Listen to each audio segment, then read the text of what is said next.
Hello student, now in this video we will discuss 9.2 soil profile. Soil is composed of distinct layers. Perform the following activity to find out how these layers are arranged. जो soil का composition है soil का, उसमें बहुत सारी layers जो हैं वो प्रेजेंट होती हैं.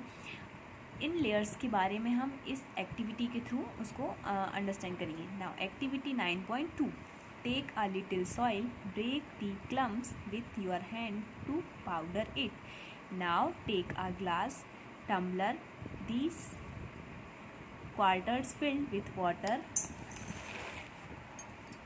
and then add a handful of soil to it. Stir it well with a stick to dissolve the soil. Now let it stand undisturbed for some time. Afterwards, observe it and answer the following question. First question is, do you see layers of particles of different size in the glass tumbler? Draw a diagram showing these layers. Are these some dead rotting leaves or animals remains floating on water? The rooting dead matters in the soil is called humus. So activity 9.2 में क्या दिया है कि हमें soil लेना है और उसको बारीक जो है उसके पीसेस उसको पाउडर फॉर्म में कन्वर्ट करके उसे वाटर में 3/4 वाटर फिल्ड करके में डिज़ोल्व करना है उस सॉइल को. जब वाटर को डिज़ोल्व करते हैं तो उसमें कुछ लेयर्स जो हैं वो फॉर्म होती हैं. जो सबसे फर्स्ट लेयर है ग्रेवल, जिसमें कि जो स्टोन्स के पीसेस हैं वो प्रेजेंट होते हैं. फिर नेक्स्ट लेयर फॉर्म होती है जिसमें कि सैंड प्रेजेंट होती है. थर्ड क्ले, जो एकदम सैंड में एकदम जो बारीक जो उसका जो सैंड का ही एक बारीक फॉर्म है, एकदम स्मॉल पीसेस जो कि पूरी तरह से डिज़ोल्व हो जाता है, क्ले. नेक्स्ट वाटर, एंड सबसे ऊपर जो लेयर होती है जिसमें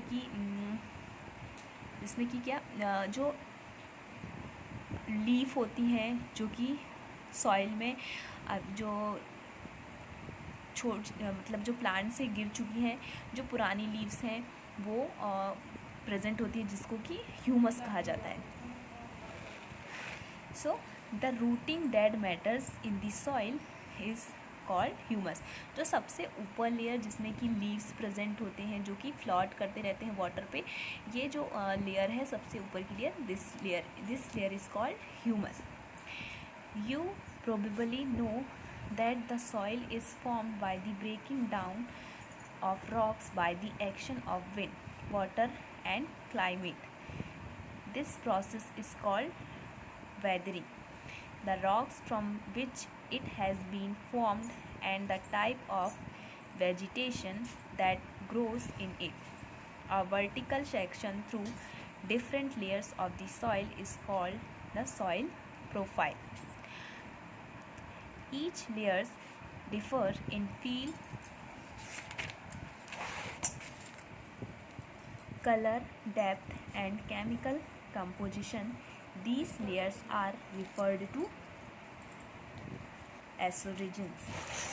तो सॉइल का जो प्रिपरेशन है वो वेदरिंग, जो उसमें डिफरेंट चेंजेस होते हैं, wind, water and climate,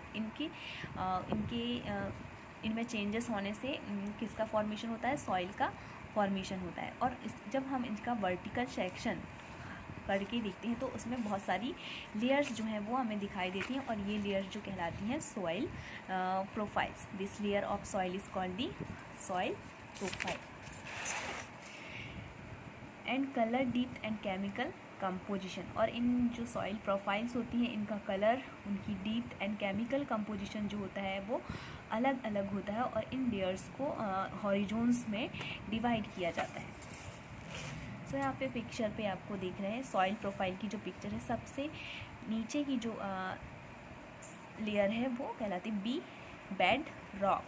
second layer is C horizon, third layer is B horizon and सबसे ऊपर की जो लेयर है जिसमें कि ह्यूमस प्रेजेंट होता है, this layer is called a horizon. So सबसे the top surface of soil, not the layers below. If we look side of recently dug ditch, we can see inner layer of soil too. Such enable us to observe the soil profile at that place. Soil profile can also be seen while digging a well and laying foundation of a building. So different layers को different horizons में divide किया गया है. जो सबसे first layer है ए horizon, जिसमें कि प्रेजेंट उसमें क्या प्रेजेंट होता है, ह्यूमस प्रेजेंट होता है. ह्यूमस जो कि प्लांट्स के लिए इम्पॉर्टेंट होता है, जिसमें यहाँ पे ऑर्गेनिज्म भी प्रेजेंट होते हैं जैसे earthworms, rodents, moulds and beetles. And the next layer is the B horizon. इसमें कम अमाउंट में ह्यूमस प्रेजेंट होता है और इसमें मिनरल्स जो होते हैं वो काफ़ी, उनकी जो क्वांटिटी है वो काफ़ी ज़्यादा प्रेजेंट होती है और ये जनरली हार्डर होता है. And the third layer of horizon, C horizon, which is made up of small lumps of rocks and with cracks and स्ट्रिविक्स. सो दिस लेयर इज़ और एंड सबसे लास्ट जो लेयर है वो है bed rocks, which is hard and difficult to dig with a spade. जो कि सबसे बेड रॉक से उनका फॉर्मेशन होता है, जो सबसे लास्ट की जो लेयर है. और इसमें ये बहुत ही ज़्यादा हार्ड होता है और इस पर यहाँ पे जो स्पैड है और डिग की जो प्रोसेस है वो बहुत ही डिफ़िकल्ट होती है.